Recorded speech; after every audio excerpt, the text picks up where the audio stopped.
Lákọ̀ọ́kọ́ ná, ẹ kú dédé àsìkò yìí ní gbogbo ibi tẹ́ ti ń gbọ́ mi. Orúkọ tèmi ò yí padà. Oyèbámijí Mujíb Oyèkúnlé náà ni. Kúnlé blog. Ẹ ṣeun. Ohun tí a bá wá láàárọ̀ tèmi òun ni wípé ta gangan l'Ọ̀rúnmìlà gan ṣe? Ta ni Ọbàtálá ṣe? Irú èèyàn wo ni wọ́n? Báwo ni wọ́n ṣe jẹ́ nínú orílẹ̀-èdè Yorùbá? Who are they? What are they doing? What do they mean for? These two legends, they have been in existence even before Odùduwà come to being a Yoruba. Before Lamurudu, the father of Odùduwà, come to Yoruba land. You see? Then we have 3 women, obìnrin mẹ́ta tí wọ́n jẹ́ akíkanjú obìnrin. Àwọn obìnrin mẹ́tẹ̀ẹ̀ta yìí wọ́n fẹ́ gba agbára láti lè gbé ara wọn níjà àti láti lè gbé àwọn tó wà ní agbègbè wọn níjà. Àwọn obìnrin mẹ́tẹ̀ẹ̀ta yìí wọ́n ṣe ìrìn àjò lọ sí ọ̀dọ̀ ẹnìkan. Ẹni yìí là ń pè ní Elédùà. Òun tún fẹ́ yàtọ̀ sí Ọbàtálá. Agbára pọ̀, àmọ́ òun ò gbé orílẹ̀ ayé, ọ̀run ni ibùgbé tiẹ̀ wà. Àwọn mẹ́tẹ̀ẹ̀ta yìí gbéra, wọ́n gba ọ̀dọ̀ Elédùà lọ. Wọ́n bẹ̀bẹ̀ fún àánú, wọ́n bẹ̀bẹ̀ fún agbára. Gẹ́gẹ́ bí a ti mọ̀, mo sọ wípé ẹni yìí ni à ń pè ní Elédùà. Àmọ́ ìtàn ò jẹ́ kó yé wa bákan. Ǹjẹ́ ẹni yìí, ǹjẹ́ òun ló ṣẹ̀dá ẹni tí à ń pè ní Baba Ọláòṣà Ọládìpọ̀? Ta ni Baba Ọláòṣà Ọládìpọ̀? Ọbàtálá, Ọbàtárìṣà, ọba takuntakun lóde ìrajé. A ò mọ̀, ìtàn ò fi yé wa yékéyéké. Ta gan ló dára wọn nú àwọn méjèèjì? Ta gan lẹni àkọ́kọ́? Bí mo sọ síwájú, ṣe mọ̀ pé mo ní wọ́n wà ní under myth. Nǹkan tá à ń pè ní pé a gbọ́ pé wọ́n wà, àmọ́ a ò lè tọ ipa wọn. Ta ni bàbá wọn? Ta ni ìyá wọn? Irú ìgbésẹ̀ wo ni wọ́n gbé? Ìyún la mọ̀, àmọ́ ta gangan ni bàbá àti ìyá? Ìyún la ò mọ̀.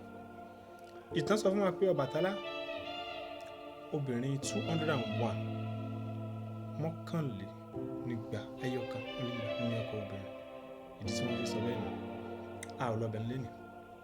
Àwọn obìnrin mẹ́tẹ̀ẹ̀ta yìí wọ́n gbéra wọn lọ sọ́dọ̀ Elédùà. Wọ́n bẹ̀bẹ̀ fún àánú, wọ́n bẹ̀bẹ̀ fún agbára. Wọ́n ní wọ́n ó ṣe nǹkan pé tí wọ́n bá ti ṣe, wọ́n ó fún àwọn mẹ́tẹ̀ẹ̀ta ní agbára ọ̀tọ̀ọ̀tọ̀. Agbára kan funfun ni, ìkan dúdú, ìkan pupa. Àmọ́ wọ́n ó ṣe ìlérí fún Elédùà wípé wọn ò ní lo agbára yìí ní ọ̀nà àìdá. Àwọn mẹ́tẹ̀ẹ̀ta ṣèlérí pé àwọn ò ní lò ní ọ̀nà àìdá.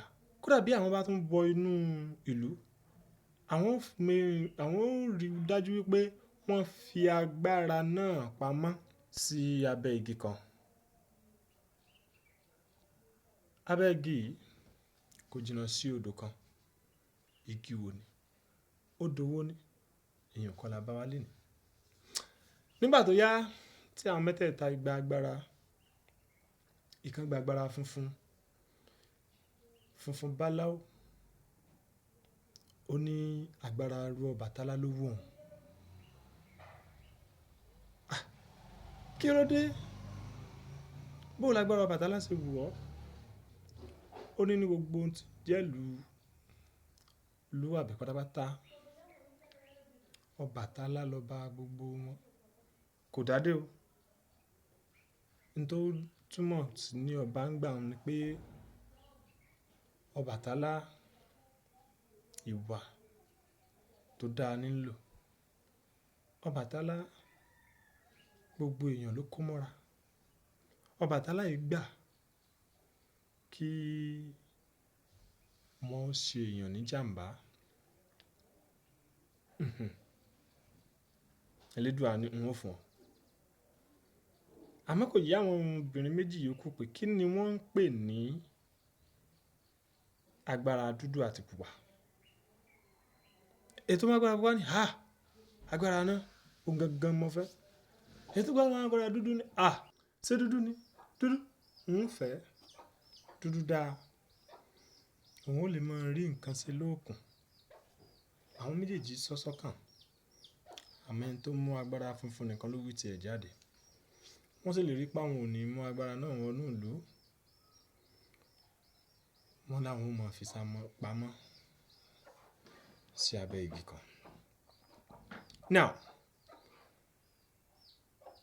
nígbà tí wọ́n gbé agbára wọ̀ wọ́n, àwọn mẹ́tẹ̀ẹ̀ta máa ń fi agbára pamọ́ lóòótọ́.